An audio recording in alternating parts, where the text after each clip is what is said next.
Shabbat Shalom a tutti quanti! Oggi è praticamente come se fosse la nostra domenica, solo che loro la rispettano a tal punto che anche i mezzi pubblici non ci sono e per noi questo è un bel disagio. Come vedete lì in fondo c'è una fermata dell'autobus e ci sono tutte le macchine parcheggiate, non perché sono incivili, ma perché appunto non passa l'autobus. Finalmente posso mostrarvi Tel Aviv, il lungomare di giorno ed è veramente molto bello.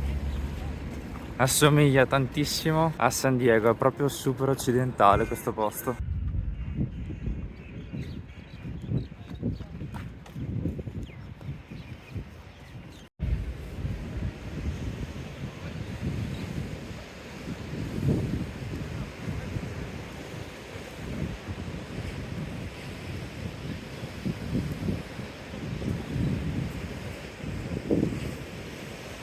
Oggi sembra tutto meno che il 7 gennaio, anche se abbiamo la giacchetta e la sciarpetta addosso, potremmo anche farne a meno. Il bagno magari oggi è un po' troppo freddo. Questo posto è veramente molto carino da viverci, se non fosse che per i turisti è veramente proibitivo. Ieri sera abbiamo mangiato una pizza, probabilmente è stata la pizza più cara della vita, niente di che, però 20 euro di pizza, solo la pizza, un po' esagerato.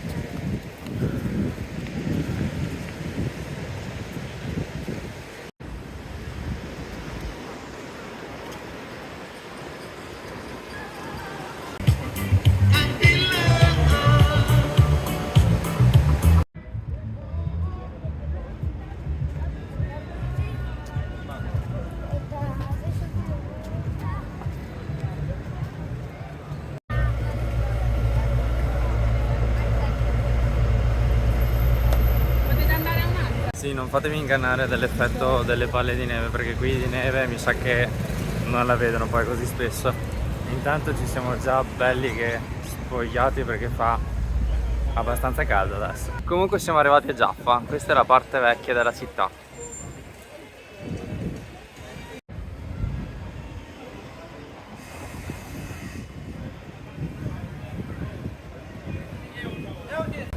Ecco la schiera di taxi. È il loro giorno, questo è il loro giorno. Oh mio Dio, un Salem Party. Età media 50 anni, ma si divertono, sì.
Ok, forse con il caldo stiamo un po' esagerando.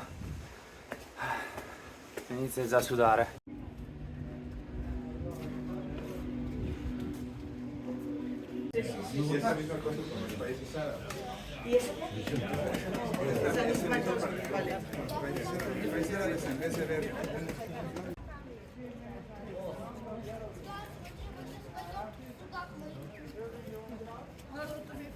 Tutta questa cittadella l'hanno proprio adibita a un sacco di sculture, comunque in generale l'arte, è veramente molto carina da visitare. Comunque ci è andata molto bene perché essendo la stagione delle piogge Anche oggi pioggia non ce n'è, al massimo abbiamo beccato qualche pioggerellina sul Mar Morto, ma tutto molto abbordabile.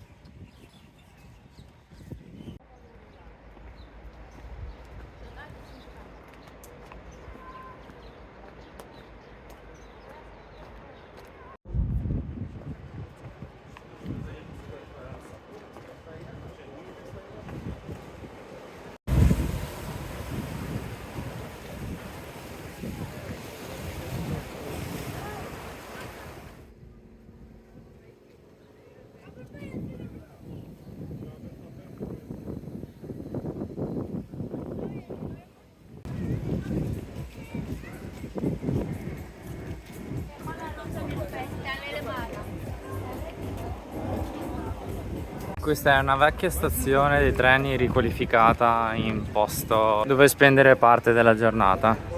È abbastanza carino anche qui. E comunque sarà l'ultimo posto che visiteremo oggi, perché oggi pomeriggio avremo l'aereo di ritorno e dobbiamo risolvere il problema di raggiungere l'aeroporto senza i mezzi pubblici, quindi arriveremo ad un punto e molto probabilmente chiameremo un taxi. L'unica soluzione in questo momento sulla carta. Ecco, questo è un esempio dello Shabbat. Questa è sicuramente la stazione che ad oggi è funzionante, però oggi essendo sabato tutto fermo. 6 hours later. Siamo finalmente riusciti a fare questi benedetti controlli. Per fortuna che ci siamo presi per tempo, perché abbiamo fatto 3 ore in fila ad aspettare. In pratica un po' i macchinari sono molto datati e mi sembra un po' assurdo per una zona abbastanza pericolosa come questa, e un po' perché è lo Shabbat. Infatti anche qui siamo nella food court dell'aeroporto, poco prima del gate, dove si mangia. C'è tanta gente, sì, ma ci sono anche negozi chiusi. Un ultimo commento prima di chiudere il video. In pratica, se volete venire qui in Israele, sicuramente hanno vantaggio di più le persone che hanno interesse nella religione, che sia cattolica, musulmana o ebrea, e appunto la credenza darebbe anche un senso alle spese da affrontare qui in Israele, perché sono veramente fuori scala per un italiano medio. Lo stipendio loro medio dovrebbe essere intorno al doppio del nostro e c'è veramente un divario abbastanza importante.